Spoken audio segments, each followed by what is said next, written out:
In this video lecture, we'll be talking about process modeling, and here we're talking about a set of activities that allow us to depict either an existing or proposed business process. The whole process doesn't need to be included.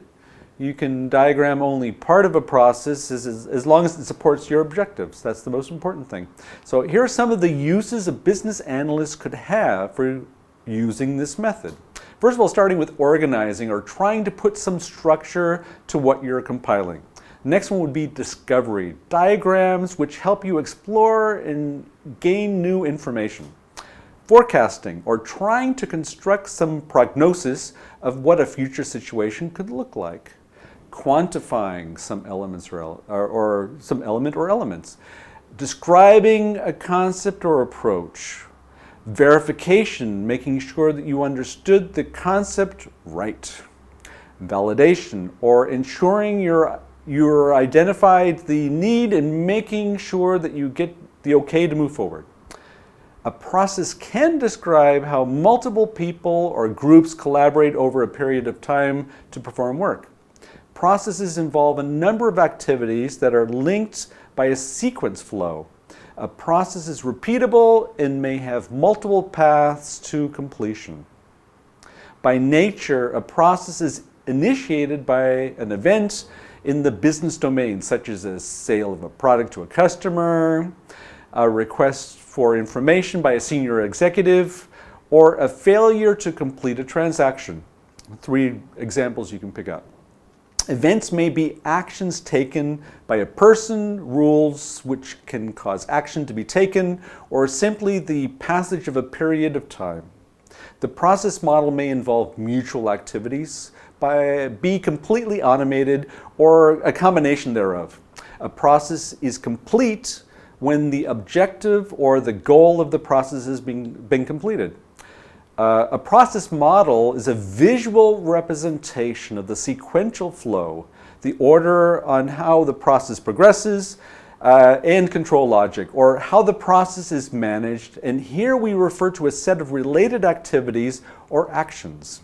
Process modeling is used to perform a graphical representation of a current or a future process within an organization. A model may be used at its highest level to obtain a general understanding of a process, or at lower level for a basis for simulation, so that a process can be made as efficient as possible. Process models typically contain some or all of the following elements. Starting off with notation. Elements. Here we are talking about how we depict the process, and there are various ways to perform such an action. We talk about data flow diagrams, but there are traditional flowcharts, UML, etc. Within the reference section on the course website, we provide a list of numerous notation types. So please feel free to go ahead and check that out, okay? Activities. There are the individual steps or pieces of work that must be completed in order to execute the business process. An activity may be a single task or may be further decomposed into sub-processes, including activities, flow, and other process elements. And then we move on to decisions. A fork in a process where the flow of work splits into 2 or more flows, or sometimes where separate flows actually merge together. A decision may create mutually exclusive or parallel flows. Then we move on to events. Events occur outside the scope of a process and may be the result of actions taken, messages received, or the passage of time. Events may create, interrupt, or terminate processes. Next step is flow. Indicate the direction of the step-by-step sequence of the workflow. In general, diagrams are drawn from top to bottom or in the direction of reading to show the passage of time. The process flow may split to allow for activities to occur simultaneously and then later merge. Next step is roles. Roles represent a type or person or group. Sometimes we'll use the word actor. Role definitions typically match those in the organizational model. Swim lanes. and pools. Swim lanes are horizontal, straight or flat, or vertical, perpendicular, or upright. Sections that are of a process model which show which activities are performed by a particular role.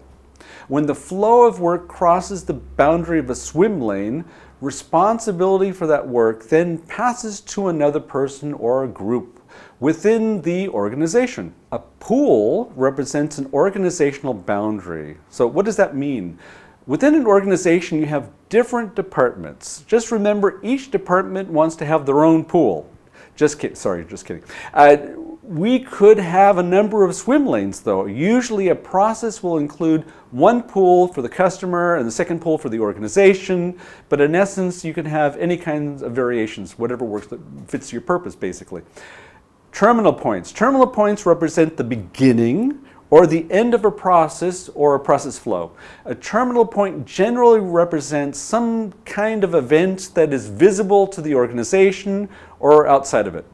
So there you have it. As mentioned, if you are looking for additional information on this subject, please don't hesitate to go ahead and take a look at that reference library we have within the course. Thanks for joining, and I will see you at the next video lecture.